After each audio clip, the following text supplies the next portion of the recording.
San Francisco international airport पर रात के अंधेरे में पैसेंजर से भरे 4 एयरक्राफ्ट्स टेक ऑफ करने के लिए अपनी बारी का इंतजार कर रहे थे।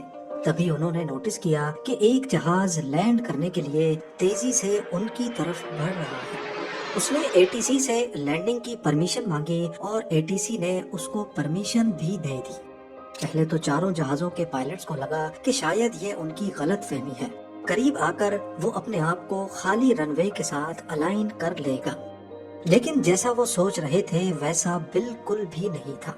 लैंड करने वाला जहाज कहीं और नहीं बल्कि सीधा उन चारों से आकर टकराने वाला था। नाज़रीन, ये खौफनाक वाकया ज्यादा पुराना नहीं जब 7 जुलाई 2017 को एयर कनाडा का जहाज ACA 759 Toronto Pearson international airport से 135 पैसेंजर्स और 5 क्रू मेंबर्स के साथ टेक ऑफ करता है।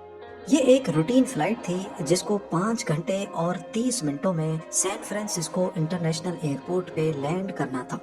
दोनों पायलट्स काफी एक्सपीरियंस्ड थे, जिन्होंने पहले भी कई बार सैन फ्रांसिस्को एयरपोर्ट पे लैंड किया हुआ था, लेकिन आज का दिन इनके लिए बिल्कुल भी नॉर्मल नहीं था और ये आने वाले वक्त में एविएशन इंडस्ट्री के लिए एक एग्जाम्पल बनने जा रहा था।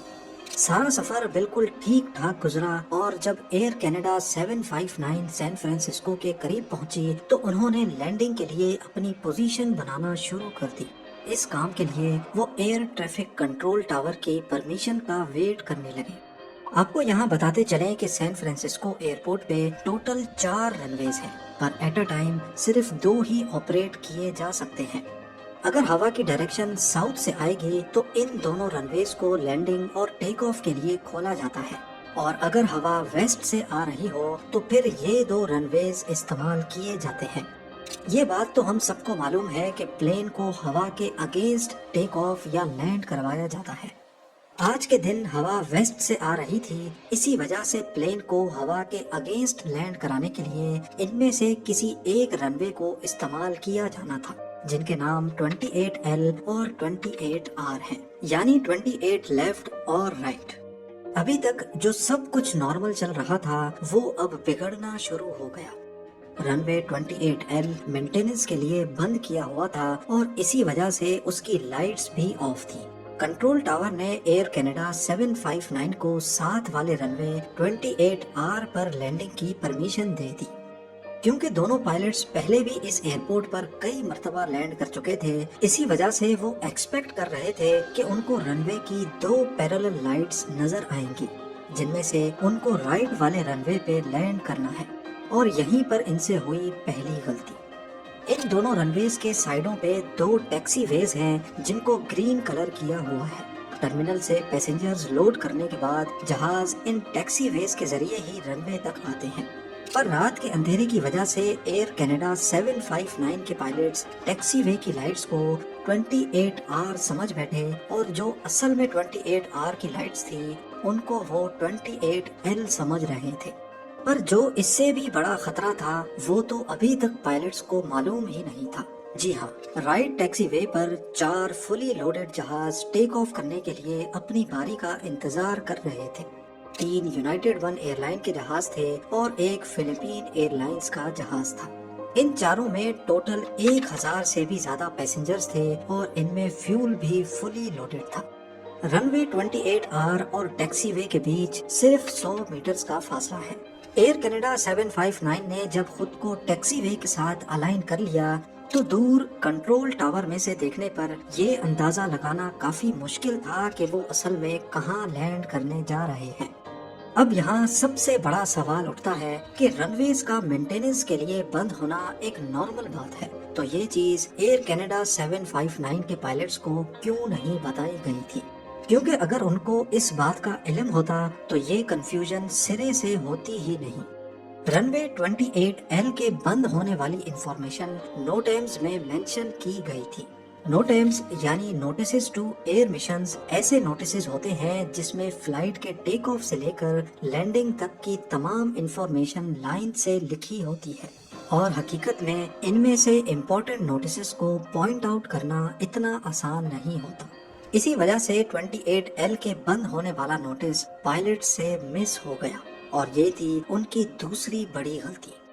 ایئر کینیڈا 759 تیزی سے رن وے یعنی ٹیکسی وے کے لیے بڑھ رہی تھی۔ کنٹرول ٹاور نے ان کو ویژول اپروچ سے لینڈ کرنے کی پرمیشن دی تھی، جس کا مطلب ہوتا ہے کہ ان کو رن وے خود ڈھونڈ کر جہاز کو مینولی رن وے سے لائن اپ کرنا ہے۔ نارملی جب موسم ٹھیک ہوتا ہے تو ویژول اپروچ کی پرمیشن ہی دی جاتی ہے، لیکن کیونکہ پہلے بھی کئی مرتبہ ایسے ایکسیڈنٹس ہو چکے ہیں جس میں پائلٹس ویژول اپروچ میں صحیح سے جج نہیں کر پاتے اور کہیں اور لینڈ کر بیٹھتے ہیں، اسی وجہ سے زیادہ تر پائلٹس ویژول اپروچ کے دوران بھی انسٹرومنٹ گائیڈنس سسٹم کا سہارا لیتے ہیں۔ یہ instrument guidance system and time تک پائلٹس کو بتاتا ہے کہ وہ صحیح رن وے پر لینڈ کر بھی رہے ہیں یا نہیں۔ اس سسٹم کو ایکٹیویٹ کرنے کے لیے اس میں رن وے نمبر ایڈ کرنا پڑتا ہے۔ ویسے تو آج کل کے ماڈرن ایئر کرافٹس خود ہی گائیڈنس سسٹم ایکٹیویٹ کر لیتے ہیں، لیکن کیونکہ یہ ایئر بس A320 تھا جس میں گائیڈنس سسٹم کو مینولی ایکٹیویٹ کرنا تھا، جو کہ پائلٹس نے کسی وجہ سے نہیں کیا، اور یہ تھی پائلٹس کی تیسری بڑی غلطی۔ پر آخر پائلٹس ایک کے بعد ایک غلطی کیوں کر رہے تھے؟ اصل میں دونوں پائلٹس کا یہ کافی بڑا دن تھا۔ اس وقت رات کے 11:45 ہو رہے تھے اور دونوں نے پچھلے 19 گھنٹوں سے کوئی خاص ریسٹ نہیں کیا تھا۔ یہ دونوں کینیڈین پائلٹس تھے اور اس وقت کینیڈین پائلٹس کے فٹیگ رولز بھی US کے مقابلے میں زیادہ سخت نہیں تھے۔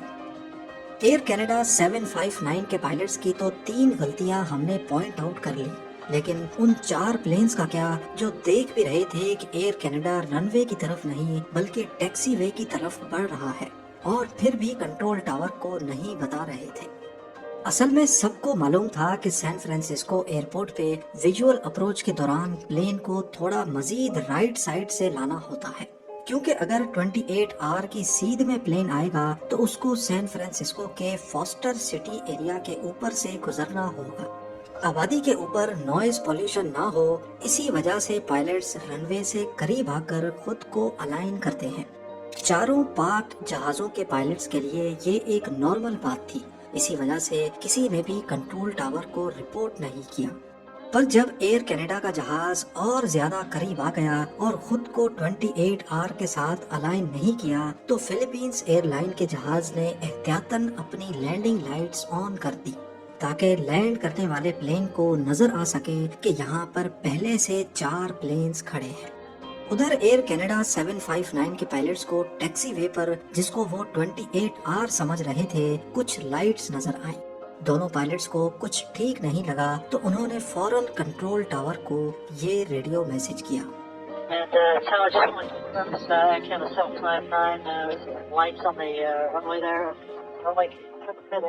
کنٹرول ٹاور نے اسی وقت ان کو رپلائی کیا کہ 28R پر کوئی نہیں ہے اور وہ بالکل خالی پڑا ہے، آپ کو لینڈ کرنے کی پرمیشن ہے۔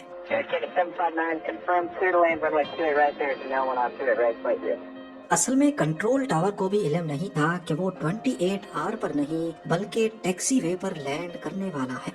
نارملی اس سچویشن کے لیے ایک اور کنٹرولر بھی ہوتا ہے جو کہ گراؤنڈ پر ٹریفک کو مانیٹر کرتا ہے، لیکن کیونکہ یہ رات کا وہ وقت تھا جب ٹریفک اتنی زیادہ نہیں تھی، اسی وجہ سے صرف ایک ہی کنٹرولر یہ سب کچھ مینیج کر رہا تھا۔ خوش قسمتی سے ویٹنگ میں کھڑے پائلٹس ایئر کینیڈا اور کنٹرول ٹاور کی اس کنورزیشن کو سن پا رہے تھے۔ ان کو بھی یہ سمجھ نہیں آ رہا تھا کہ اتنا قریب پہنچنے پر بھی ایئر کینیڈا رن وے سے الائنڈ کیوں نہیں ہے۔ اب آخری چند سیکنڈز بچے تھے۔ ویٹنگ میں کھڑے پائلٹس کو اپنی موت سامنے دکھائی دے رہی تھی۔ ان کو کنفرم ہو گیا کہ ایئر کینیڈا ٹیکسی وے کو ہی رن وے سمجھ رہا ہے۔ سب سے آگے کھڑے یونائٹڈ 1 کے پائلٹ نے اپنا کال سائن بتائے بغیر فوراً کنٹرول ٹاور کو یہ میسج کیا۔ اس کے جواب میں کنٹرول ٹاور نے ایئر کینیڈا کو فوراً گو اراؤنڈ کا میسج ریلے کیا۔ جب تک ایئر کینیڈا کو یہ میسج ملتا وہ لائن میں کھڑے تیسرے جہاز سے صرف چند فٹ اوپر تھے۔ خوش قسمتی سے انہوں نے فوراً ریئیکٹ کیا اور لیور کو اوپر کر کے واپس الٹیٹیوڈ گین کر گئے۔ صرف ایک اور سیکنڈ کا ڈیلے ہوتا تو ابھی جو آپ نے دیکھا یہ ایویشن کی ہسٹری میں سب سے بڑا حادثہ کہلایا جاتا۔ 1000 पैसेंजर्स पार्क प्लेन्स में बैठे थे और 135 पैसेंजर्स एयर कनाडा में। इन सारे जहाज़ों में फ्यूल फुली लोडेड था और फिर जो होता उसको कंट्रोल करना भी काफ़ी मुश्किल होता। इस इंसिडेंट के बाद फुल इन्वेस्टिगेशन की गई, जिसमें ये साबित हुआ कि एयर कनाडा 759 के पायलट्स गलती पर थे, क्योंकि ना ही उन्होंने इंस्ट्रूमेंट गाइडेंस सिस्टम को एक्टिवेट किया और ना ही नोटैम्स पर मेंशन किए हुए नोट्स को पढ़ा।